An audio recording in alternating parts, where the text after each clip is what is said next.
Mesdames et messieurs, bonjour, bonsoir, bon matin, bienvenue au podcast de Quiz Tonic. Je m'appelle Olivier Beauchemin. Et je suis Francis Juteau. Et nous serons vos deux animateurs du fameux podcast de Quiz Tonic. Francis, c'est officiellement vrai, là, ça existe ce podcast-là. Oui, bienvenue parmi nous, 3e épisode. Ça fait longtemps qu'on chérit ce petit rêve-là et c'est enfin le cas, ça se passe. Oui, absolument. Merci de nous suivre, allez liker la page Facebook de Quiz Tonic. Vous pouvez nous écouter sur toutes les plateformes. Sinon, allez jeter un coup d'œil à quiztonic.ca aussi si vous êtes intéressé à aller voir des quiz dans les bars en réel aussi. N'hésitez pas à nous écrire si vous avez des questions, des critiques, des commentaires. On fait ça vraiment par grand plaisir, mais aussi pour vous. Donc, si vous avez des idées thématiques pour le podcast, n'hésitez pas à nous écrire. On a hâte de voir vos commentaires parce que là, c'est le 3e qu'on enregistre avant même que tout ça soit lancé. Donc, commentez généreusement pour nous dire c'est-tu trop facile, c'est-tu trop dur, c'est plate à avez-vous mort. des suggestions? J'espère que non. Au nombre d'heures qu'on met là-dessus pour un épisode, quand même. Hey, quand même pas mal. On est rendu au 3e podcast. Chacun d'entre nous avons animé une édition déjà. Francis, tu reprends la balle au bon ici là, et tu vas animer ce 3e épisode. Alors, commençons avec les règlements. Dans le fond, c'est 20 questions qui vont en ordre d'à peu près croissant de difficulté, qui vont pasticher le système scolaire québécois. Donc, de la maternelle jusqu'au doctorat. On va vous expliquer en cours de route c'est quoi la nature des questions qui vont être posées. Mais ceci étant dit, ça ne veut pas dire pour autant qu'un élève du niveau correspondant pourrait répondre à la question. C'est juste qu'on monte d'un degré de difficulté. Et ça veut pas dire non plus qu'on veut faire l'apologie des diplômes. Hein? C'est pas parce qu'on a un diplôme qu'on est quelqu'un nécessairement. C'était juste drôle pour nous d'y aller avec ce système-là. Exactement. Ceci dit, Francis, avoue que tu étais fier d'avoir la maîtrise en Walt Disney. Quoique t'as pas eu la maîtrise officiellement, t'as pas réussi ton bac, mais je dis ça, je dis rien. Ça. Non, je le prends pas. J'ai passé mon cégep, c'est tout. Exactement. Le thème d'aujourd'hui, Olivier, donc on a décidé d'y aller avec une thématique un peu générale, qu'on a fait souvent dans les bars quand même. Alors, ce serait thématique voyage. Ah, l'exploration, la liberté, quoi, le rêve. Le rêve. Et Olivier, moi et toi, on a déjà voyagé ensemble, hein? On en a Exactement. déjà parlé. On en a parlé pendant qu'on faisait les quiz de pandémie. Francis et moi, on est partis au Royaume-Uni. On s'est croisés au Royaume-Uni en Écosse, en fait. C'était pas nécessairement tant planifié notre affaire. Puis on a été faire l'île de Skye ensemble.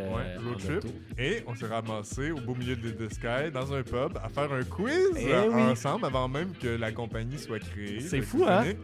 Et on s'est fait planter. Bien solide. Bien solide. Rapidement, avant de commencer le podcast, là, en Angleterre, la majorité du temps, c'est un gars derrière le bar qui crie les questions. Il n'y a pas nécessairement une si grosse organisation, quoique ça dépend où tu vas jouer, j'imagine. Là. Mais ça vient de là et c'était tellement autoréférentiel. C'était super tough. On espère que le quiz de ce soir soit plus accessible, mettons. C'était avec un gros accent écossais en plus que je vais t'épargner ce soir. Absolument. Alors, prédiction, Olivier, pour les voyages? Bon, voyage, j'aime beaucoup voyager, mais je peux pas dire nécessairement que c'est genre ma passion. Là. Je me définis pas par le voyage dans la vie. Ceci étant dit, je pense que je suis quand même popé en voyage, d'après moi. Ça devrait être quand même correct. Je veux dire secondaire. Je devrais faire mon secondaire. Si je suis capable de passer mon cégep, je serais content. Mais ça va être ça mes ambitions pour aujourd'hui. Parfait. Alors, allons-y dès maintenant avec le primaire. Alors, on commence avec la question maternelle, qui se veut une question un peu nounoune, généralement. Oui, nounoune. J'espère l'avoir. Je le souhaite. Alors, les Québécois adorent aller baragouiner l'espagnol à Cuba. On connaît des classiques comme cerveza, playa, etc. Mais que signifie cette phrase touristique importante suivante? Olivier Beauchemin. Besame mucho el tibia. Besame mucho el tibia. Besame mucho el tibia. C'est une question maternelle que quelqu'un pourrait ne pas réussir. Je souhaite de l'avoir. J'avoue que c'est quand même... ça devrait se trouver. Je vais y aller avec les racines latines. Olivier Beauchemin, embrasse-moi beaucoup le tibia. Tu connais ton espagnol, comme tout le monde à la maternelle. J'aime ça. C'est une question langue à cause de voyage, mais j'avoue que le clin d'œil aux gens qui vont dans le sud est très bon. Oui, parce qu'il faut savoir parler d'autres langues. Ouais. Ça, en plus, c'est une expression qui est vraiment utile en voyage. Oui, donc, absolument. S'embrasser le tibia. Et en plus, l'espagnol, ce serait la 2e langue maternelle la plus parlée au monde, apparemment. C'est quoi la première? La langue maternelle la plus parlée au monde? C'est une bonne question. Maternelle? Oh, je dirais probablement le mandarin. Tout à fait. Yeah. Avec près du double donc de l'espagnol. Ah oui, quand Près même. du double en première classe. Maternelle, Ouais. j'avoue que c'est ça. Ben c'est cool, j'ai déjà passé ma question primaire première année aussi, c'est ça que tu viens de me donner Non, là? non, t'as passé ta question maternelle sur les langues maternelles. Voilà. OK. Alors, on enchaîne pour la première année jusqu'à la troisième année avec 3 questions de type vrai ou faux. Première année. Alors, c'est quelque chose que... il y a beaucoup de monde qui m'ont dit que c'était connu, mais moi, je savais pas. OK. Fait que moi, je l'aurais peut-être raté ou pas, parce que... En première année, En première quand même, année. tu vas difficile, là. Parce que, on va voir si je t'induis en erreur ou pas.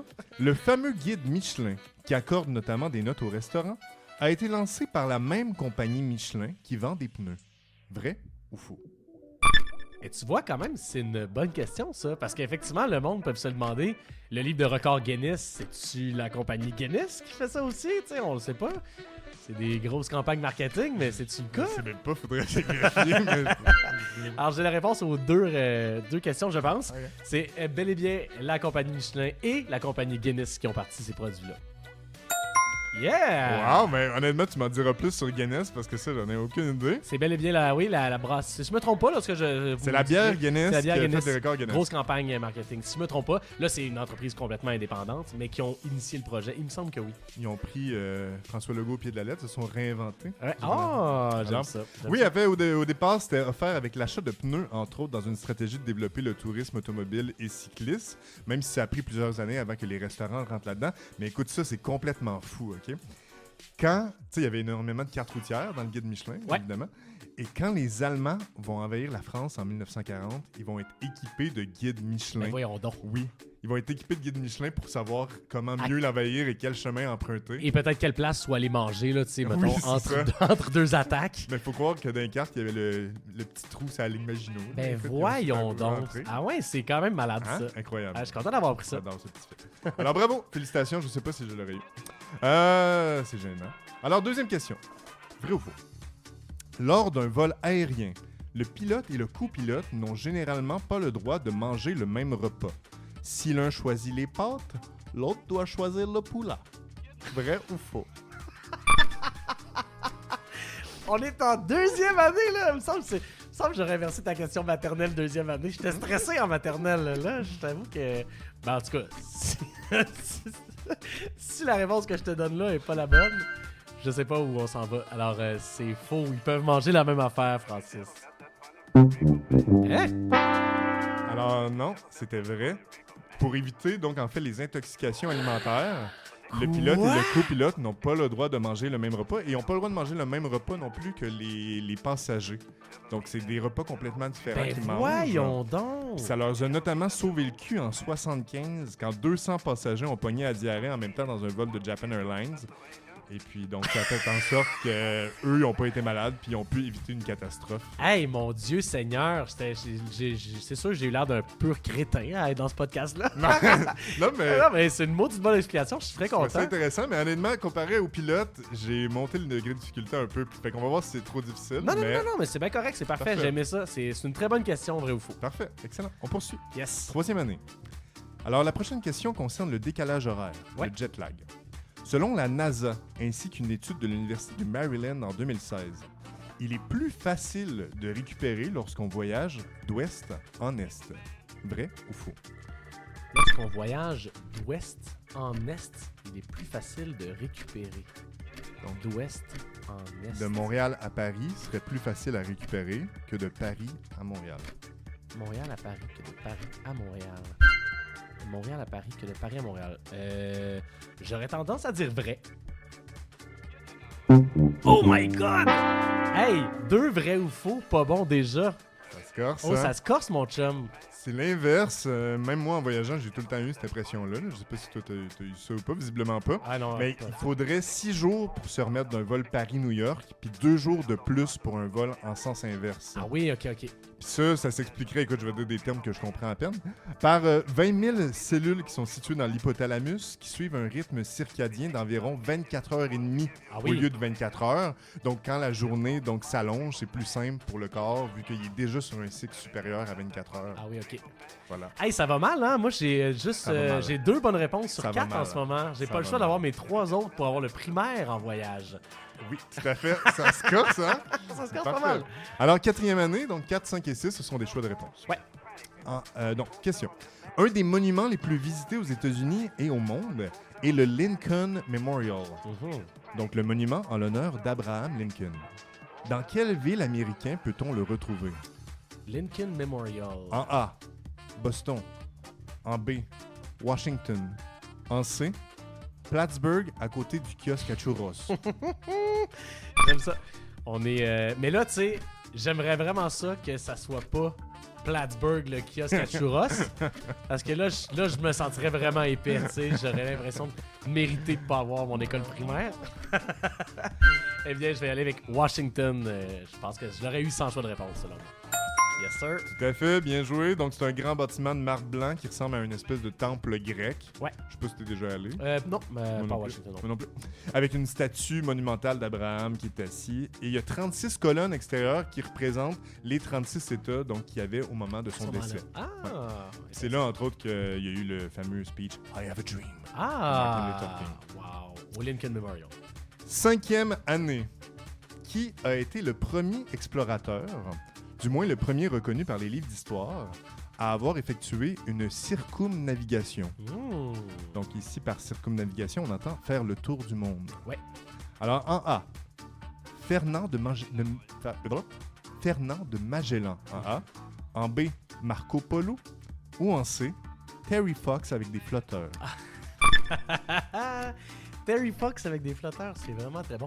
Je tiens à dire la chose suivante. Aucune de tes réponses n'est bonne. Tu vas peut-être me donner cette spécification-là. J'ai la j'imagine, par la spécification. suite. J'adore ça. Mais je vais quand même y aller avec la réponse typique de Fernand de Magellan. Puis je vais aller avec ton complément d'information tout de suite. C'est Sébastien C'est bon. Elcano qui a réussi à terminer le voyage, effectivement. Magellan étant décédé pendant son tour du monde. Ah, j'aimerais même te renchérir parce oui? que ce ne serait pas celui que tu as dit. Mais en fait, j'ai dit le premier reconnu par les livres d'histoire. Fait Ouais. que c'est bien Magellan qui Magellan, était effectivement. reconnu. Bon. Ouais. Mais donc Magellan va partir de l'Europe, va descendre en dessous de l'Argentine, va se rendre aux Philippines, va essayer de christianiser donc les Philippins. Ouais. Tellement qu'il va s'obstiner à ça, il va se faire tuer par les Philippins, donc en guise de remerciement.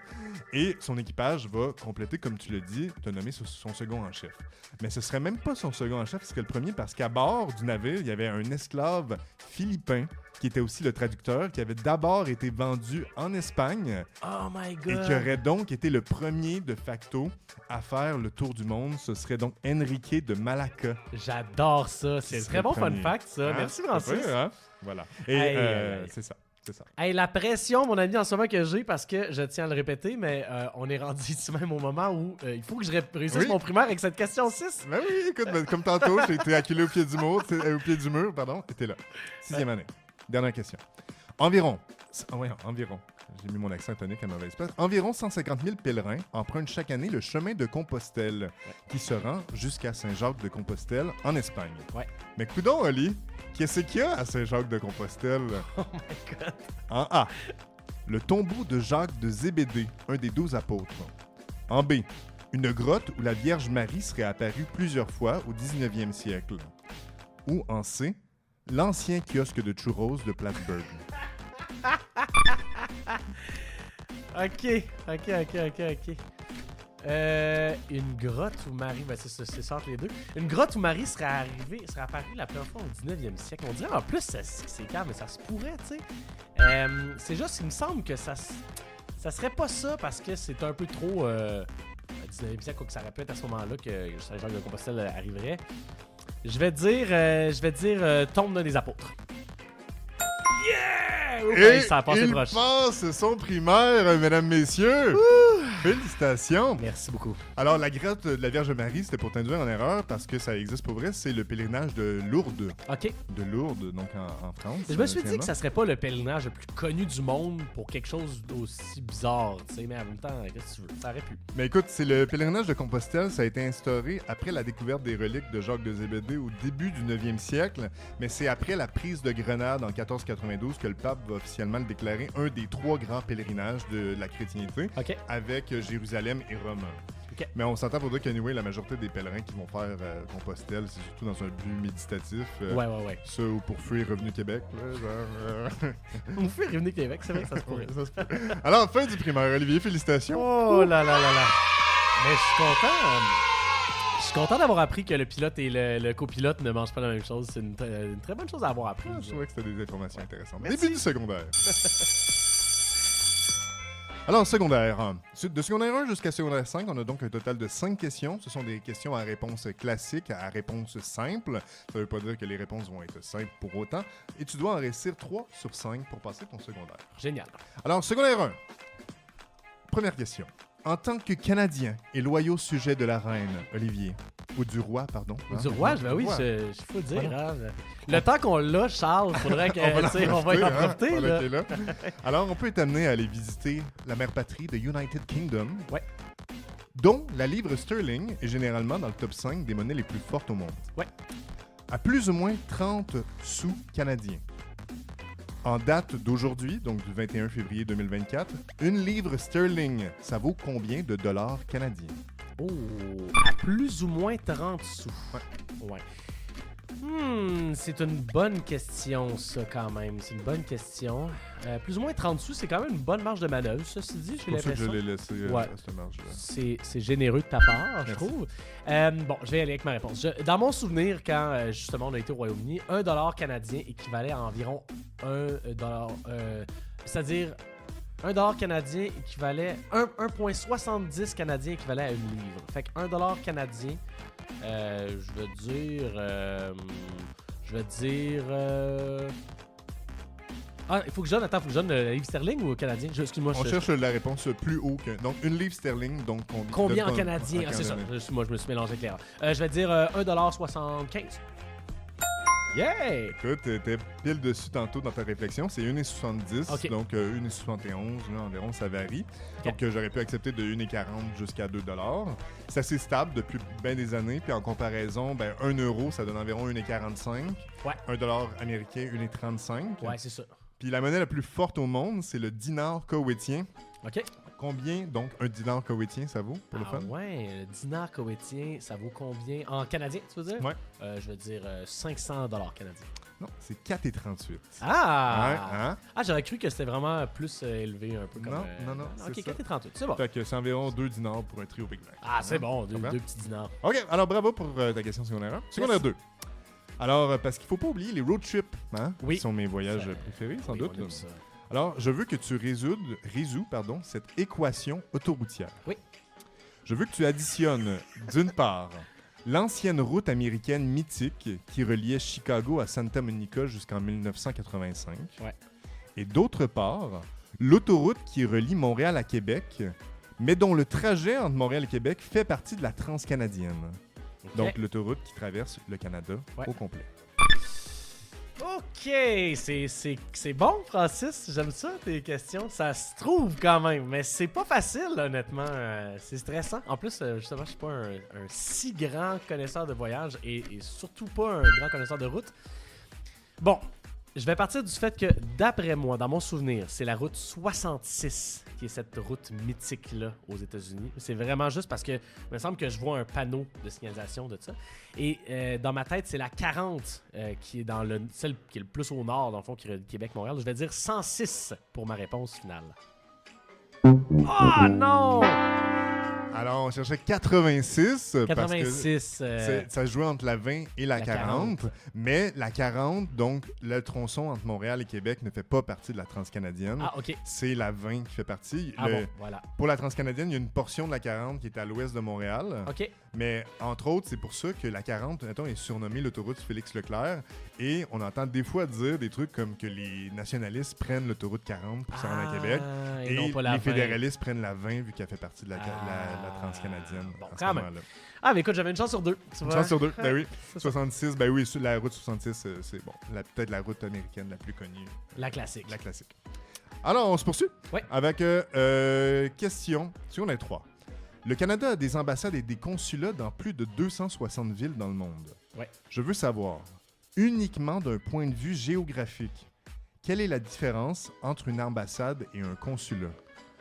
Et j'ai un indice supplémentaire si tu en as besoin. Ouais.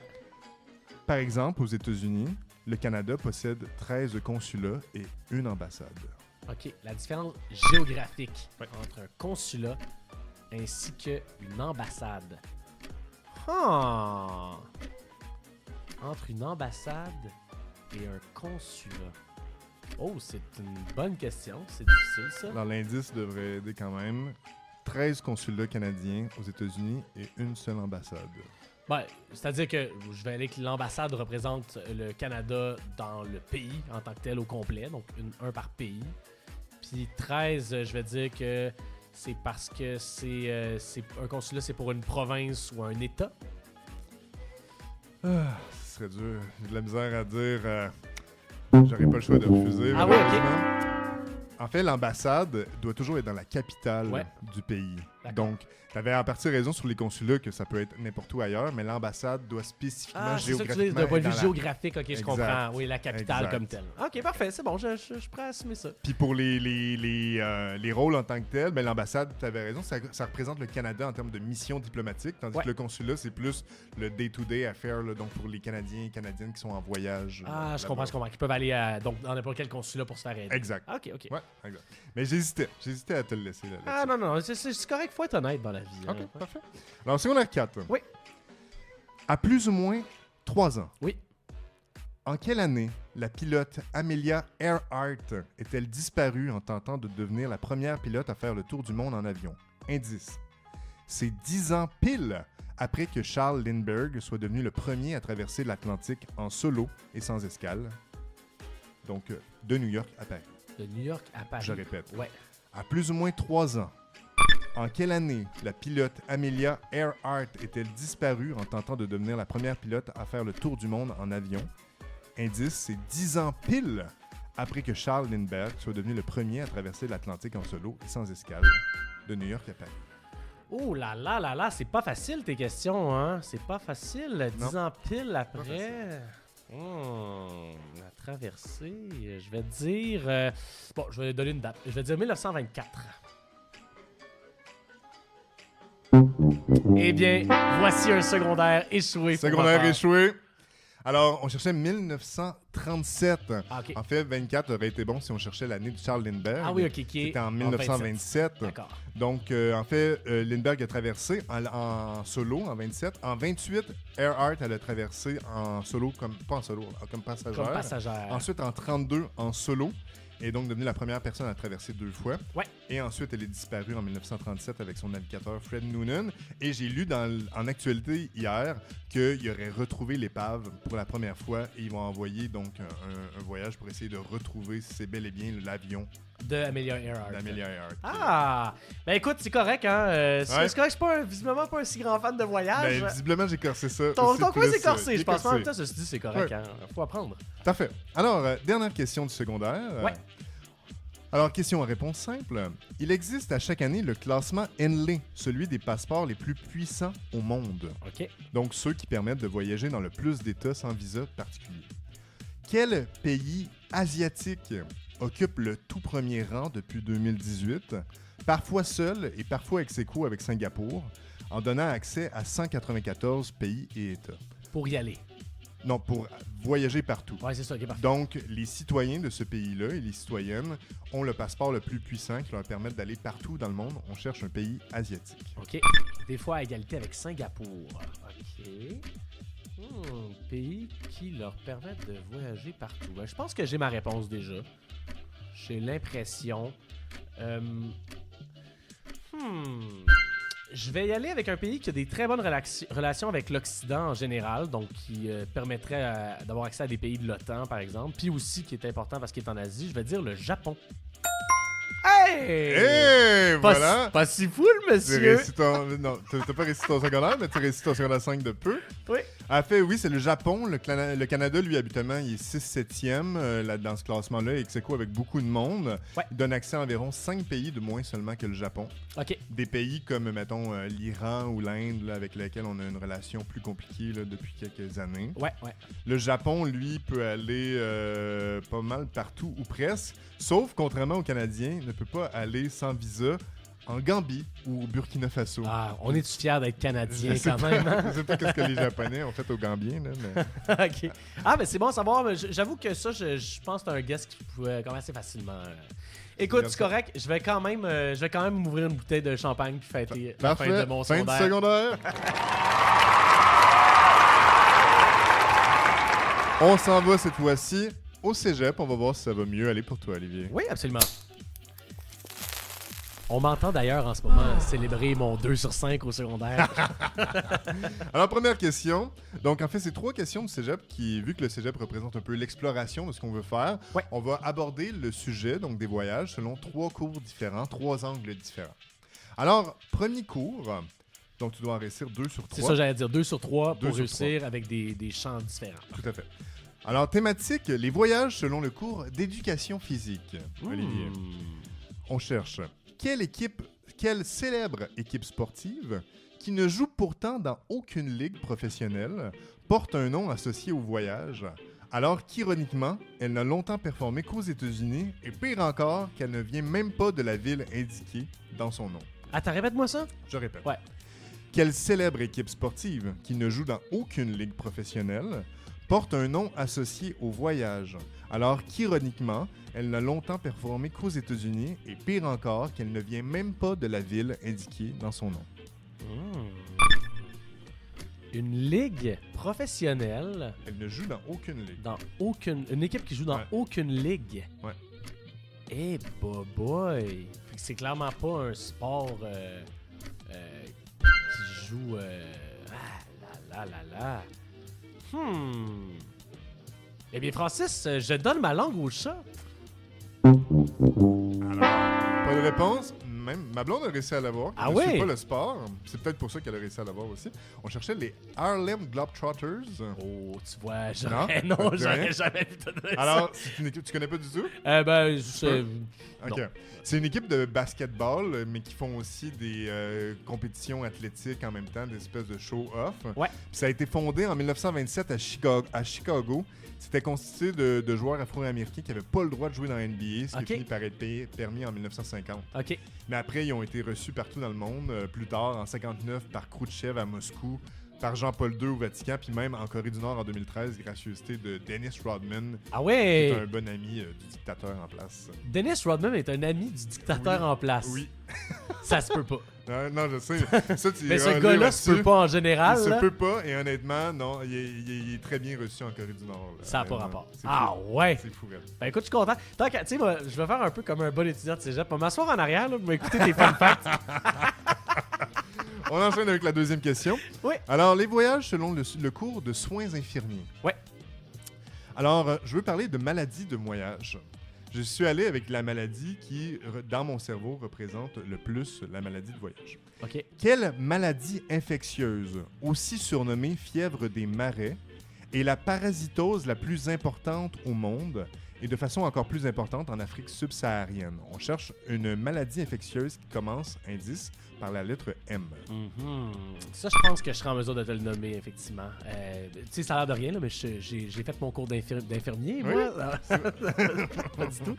Mais, ben, écoute, je suis pas mal sûr. Surtout, en fait, si on parle d'une maladie relativement connue, là, tu m'as donné l'indice du M, ça aide. Je dirais la malaria. Ben oui. Bonne réponse. J'aurais pu te donner aussi l'indice du P. Oui. Parce que c'est paludisme. Ah, le paludisme, aussi, effectivement. c'est la oui. même chose. T'as raison, ouais. C'est propagé par la piqûre de certains moustiques et ça infecte les cellules hépatiques. Ça circule dans le sang en détruisant les globules rouges. Puis ça cause des centaines de milliers de décès à chaque année, dont la majorité sont malheureusement en Afrique. Ouais. Et c'est fou parce que j'avais monté un quiz monde animal pour un quiz qu'on jouait dans les bars et j'avais appris que le moustique était l'animal le plus meurtrier pour l'homme. Et ça, évidemment, ici, on comprend donc, entre autres, à cause de ça, là, de la malaria, de la propagation de virus de ce type-là. Là. Donc, voilà. Ouais. Ah, j'en sais des affaires, moi aussi!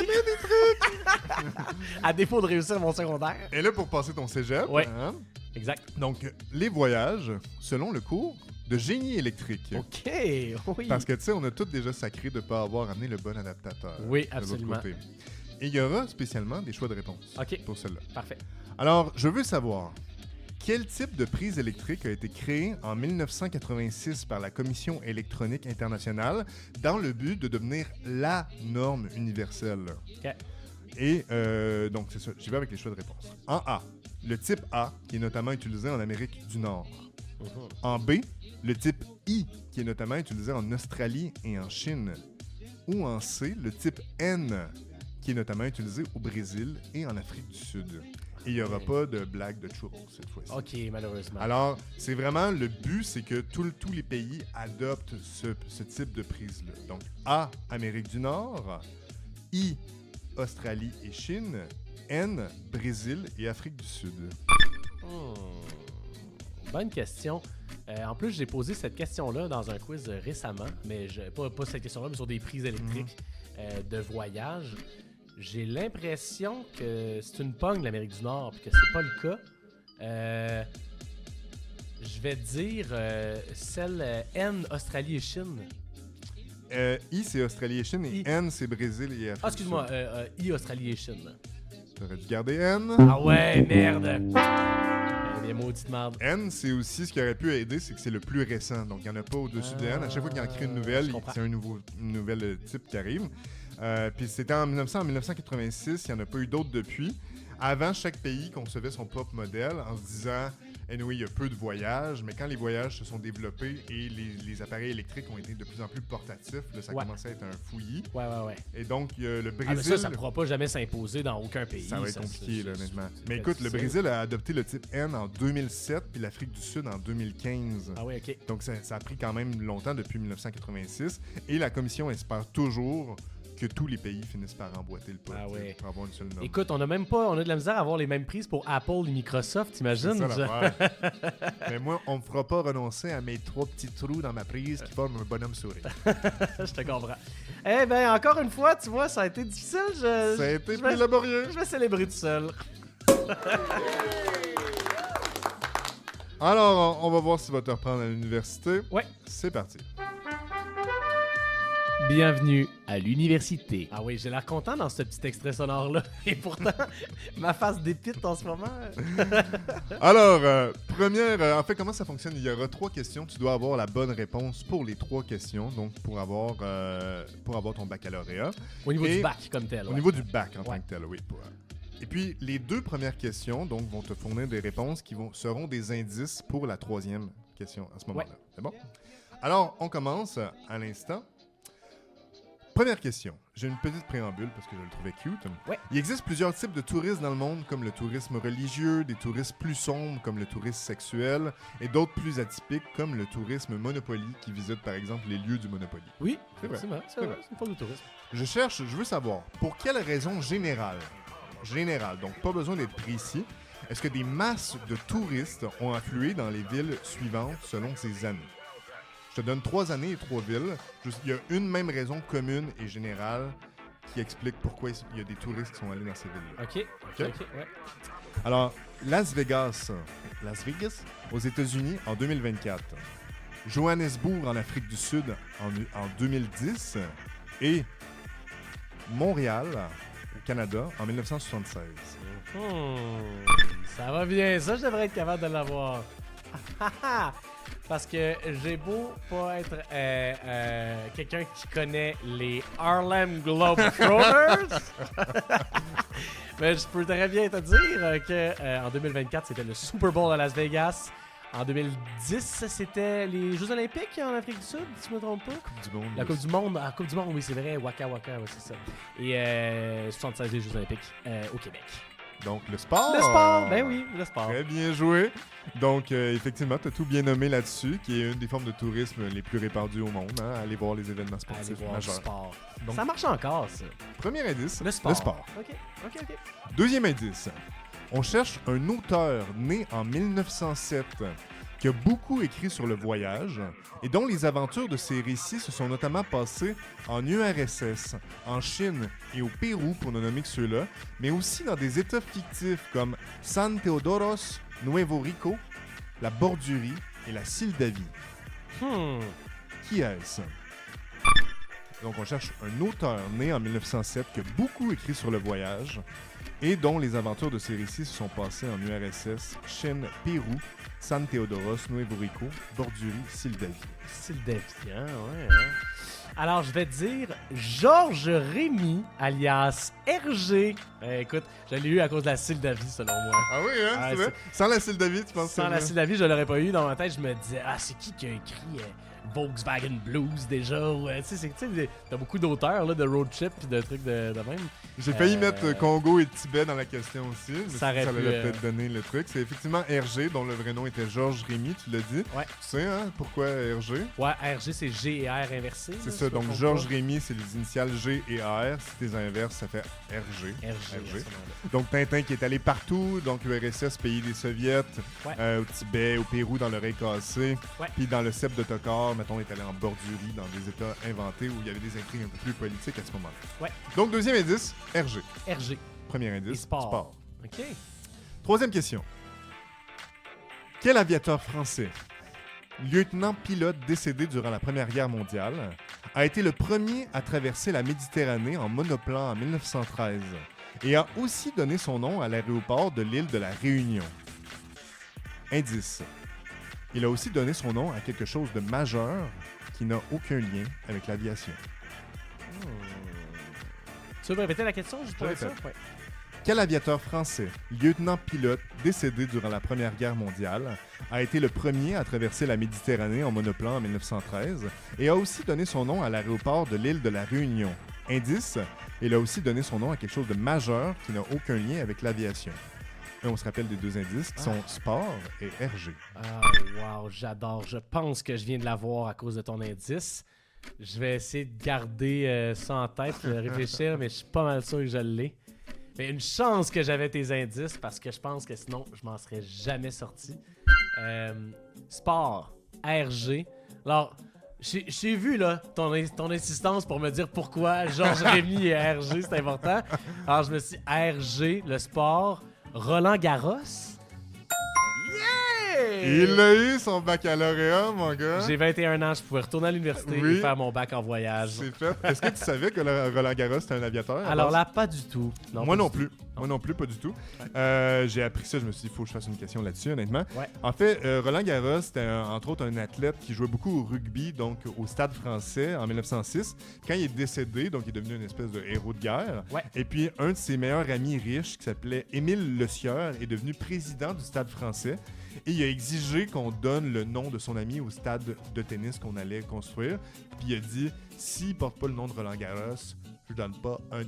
Ah ouais, quand même. Il a pas dit euro parce que c'était... Donne pas un franc suisse. Je donne pas un franc suisse. Je donne pas un franc français. Ah, ben c'est bon, très bon fun fact, puis bonne manière de le tousser. J'espère à la maison que vous avez réussi à l'avoir. C'était pas évident quand même, ceci dit là. Non. C'est corsé. Mais t'as vu que si mon secondaire était corsé, j'étais comme, je vais essayer d'y aller corser plus tard aussi, mais là, tu te débrouilles bien quand Pour même. l'instant, je suis content d'avoir... j'ai perdu mon secondaire et mon cégep, mais j'ai retrouvé la face au bac. Ce qui est le cas de bien du monde dans la vie. Oui, tout à fait. Mais comme on s'est dit, genre, secondaire, vu que c'est des réponses simples, ça risque des fois d'être plus dur que le ça peut être plus cégep. corsé, effectivement. Bon. Ouais. Alors, pour la maîtrise, une seule question, mais qui va nécessiter plusieurs réponses, puis les critères de réussite sont les suivants. Alors, en fait, je veux continuer avec le sujet des noms d'aéroports. Ouais. Je te donne des noms d'aéroports et tu dois me donner la ville qui est associée à ce nom d'aéroport-là. La ville comme telle, parfait. Oui, la ville. OK. Alors, je vais t'en donner 9. OK. Tu dois en avoir 6. 6 sur 9 pour avoir la bonne réponse. Oui. Quand même, hein? C'est pas facile, ça, des villes, je vais t'avouer. Je vais toutes te les nommer, puis on va les repasser. Donc, tu vas pouvoir y réfléchir pendant que je les nomme. C'est parfait. C'est pas facile, honnêtement. Alors, 6 sur 9. Aéroport John F. Kennedy. Mm-hmm. Aéroport Jean Lesage. Mm-hmm. Aéroport Léonard de Vinci. Aéroport Lester B. Pearson. Mm-hmm. Aéroport Marco Polo. Aéroport Saint-Exupéry. Aéroport Indira Gandhi. Et aéroport Charles de Gaulle. Wow. OK. En plus, pour vrai, c'est vraiment quelque chose à quoi je suis pas très bon, des noms d'aéroports. Je pense que particulièrement ça, je vais avoir de la misère à répondre correctement. Genre, je pense qu'il y a des affaires que je devrais savoir, mais que je saurais pas, là, puis que ça va être ça qui est ça. J'en ai-tu nommé 9? 2, 3, 4, 5. Alors, on recommence en ordre. On se lance. John F. Kennedy. John F. Kennedy, c'est à New York. OK. Ça, pour l'instant, Ouais, ça va. Hey, écoute, pour vrai, je me suis demandé si je me trompais pas sur celle-là. Fait que, écoute, on va continuer. Ça se poursuit avec Jean Lesage. Jean Lesage. Mais ça, c'est spécial, Jean Lesage. Parce que il me semble qu'il n'y a pas un aéroport comme ça à Montréal. Je le saurais, il me semble, Jean Lesage. Et puis peut-être, je le sais pas, puis c'est juste un aéroport de transport de marchandises, genre. Jean Lesage. Je vais dire Québec? Ouh! J'ai failli dire Montréal. Par la peau du cul, c'est bel et bien l'aéroport de Québec. Ouais. Léonard de Vinci. Léonard de Vinci. Je vais dire Rome. OK, c'est pas si pire. C'est pas si pire. Lester B. Person. Lester B. Person, je vais dire Toronto. Ouh! OK, c'est pas si pire. Hein? Pour un gars qui pensait se planter, 4 sur 4. À date, ça va bien. Je me suis demandé, Lester B. Person, c'est-tu un président ou un premier ministre canadien? Ça pourrait se corser. Okay. Marco Polo. Marco Polo, c'est un marchand vénitien, je vais dire Venise. 5 sur 5. OK, ça va pas si mal, finalement. Celle-là, c'est lui que j'ai hésité si je l'ai nommé dans les 9 tantôt ou je l'ai sauté. George H.W. Bush. Non, tu l'as sauté, mais effectivement, c'est parfait. George H.W. Bush, je vais dire Dallas. On cherchait Houston. Houston. Je me disais Texas, sûrement. Ouais, c'était dans cet endroit-là. Okay. Saint-Exupéry, qui était à la fois auteur et aviateur. Auteur et aviateur, effectivement. Saint-Exupéry, je vais dire... Saint-Exupéry, je vais dire... faut que je réponde, hein? Je vais dire Marseille. On cherchait la ville de Lyon. Lyon. Ah, ouais. Indira Gandhi.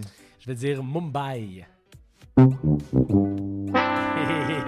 La ville de Delhi. Ah, Delhi, New Delhi, ça aurait été bon. Et Charles de Gaulle pour la maîtrise. Je vais y aller avec Paris.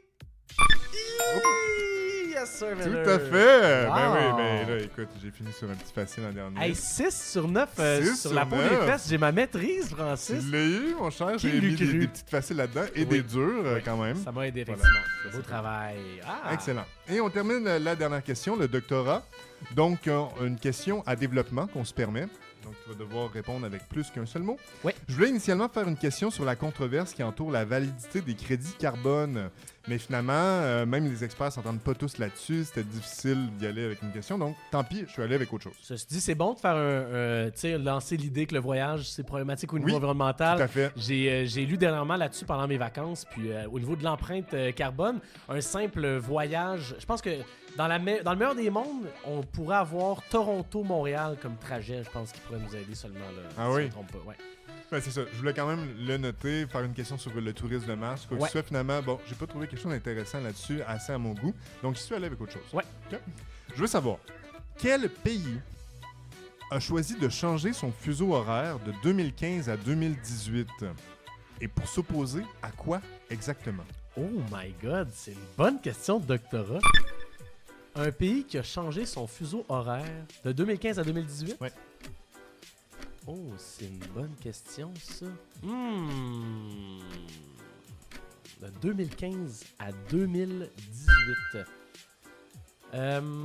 Je vais dire, Francis, je vais laisser un petit peu de temps quand même pour y penser aux gens, mais je vais dire l'Ukraine parce que leur fuseau horaire de leur capitale était associé à celui de Moscou. Bel essai, mais c'est faux. Malheureusement, hein? On ne pouvait pas avoir un doctorat en voyage en échouant notre secondaire. Là. Alors, ironiquement, on refinit ce quiz-là sur le pays où on peut sans doute le moins voyager au monde, la Corée du Nord, pour une deuxième fois, qui a décidé en 2015 de retarder son heure de une demi-heure, donc pour marquer le 70e anniversaire de sa libération des Japonais. Okay. Parce qu'avant, il était sur le même fuseau donc que la Corée du Sud, évidemment. Là, la péninsule de Corée était toute sa même heure. Mais donc, il y a eu une occupation japonaise entre 1910 et 1945. Il avait modifié l'heure à partir de ce temps-là. Bref, en gros, c'était pour s'opposer donc aux méchants japonais, comme le dictateur le disait lui-même. Et en 2018, la Corée du Nord est revenue à la même heure que la Corée du Sud dans un geste dit de bonne volonté. Sauf que récemment, à fin 2023, il parlait encore une fois de retourner à son heure véritable, l'heure de Pyongyang. Ouais. Donc, Mais bref, tout ça est un peu compliqué là, quand même et très politique. Mais Très pour politique, moi, finalement. il y en a qui vont snoozer puis arriver en retard à la job. J'aime ça. J'aime ça terminer le podcast sur un petit commentaire de snoozing. C'est pas fait par tout, ça. Merci beaucoup, Francis. C'est un plaisir de jouer ce quiz-là avec toi, encore une fois. Ben oui, mais on espère que vous avez eu un bon diplôme, même si c'était plus dur. Puis on s'en va se mettre de la crème solaire. Hey, à bientôt tout le monde!